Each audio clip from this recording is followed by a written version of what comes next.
I want to bring in Leslie Marshall for her reaction to this, the LA Times story, Crooked Hillary, and the new conflict of interest stories that have arisen over Hillary. Now, Leslie, you've been on the show before, and you've tended to just slough it off and say, look, it doesn't matter.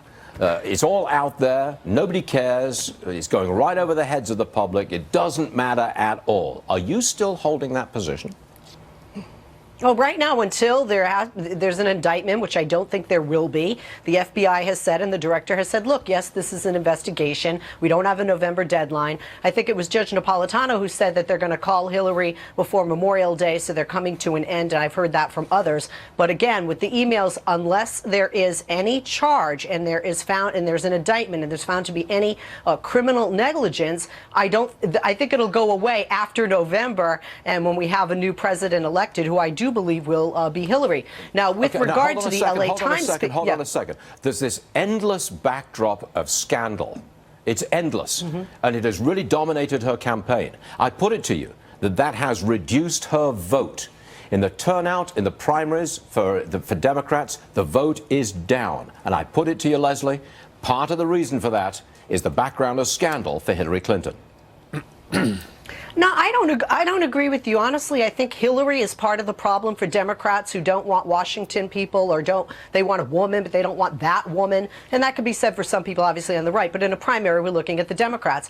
There are people that don't necessarily like Bernie or Hillary. They're kind of in between the two of them. And then if you just look at the newer voters, Stuart, they don't want to be a Democrat or Republican. They're registering as independents, so they're not available to vote in a closed primary state. And in addition to that, there's growing apathy among that younger voter population who just don't identify with the platform or even the age, quite frankly, of the candidates running left or right. And that's why I think we see a lot less Democratic voter turnout, not because of the scandals of Hillary Clinton. Ed Rollins is still here Friday morning. Ed Rollins is here. Does Hillary have nothing to worry about? She has plenty to worry about, and she knows she has plenty to worry about. The fact the FBI is investigating her in a few months before the election is pretty important.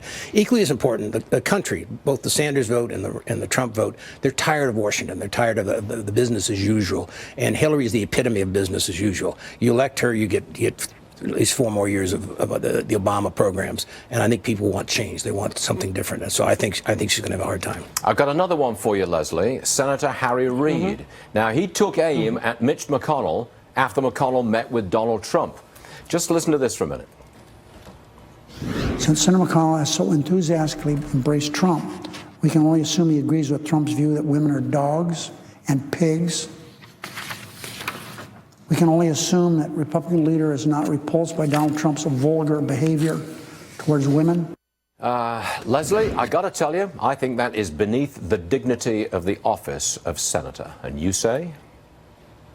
Well, I say some of the comments that are made by a man who's running to be the president and commander-in-chief of a nation where women are the majority of the population would be beneath the dignity. And quite frankly, a lot of people might say this whole political process this year for the presidential election, which is much like a circus, has become below the dignity, if you will, or the original bar that was set for a campaign. So I don't technically disagree with you 100%. Is that the place? But you have to remember, we have the leader of the Senate, which is in jeopardy come this next election. And Harry Reid, as the leader of the Democrats, is trying all he can to say, look, you guys said this was not a Republican or part of your party. This is what this man is saying. This is now what the Republican Party is embracing and represents. So I think he's doing his job. Was the Senate floor the place to do it? Maybe not. It just reminds me of Harry Reid lying on the floor of the Senate about Mitt Romney's taxes and his money. That was a flat-out lie. Harry Reid knew it,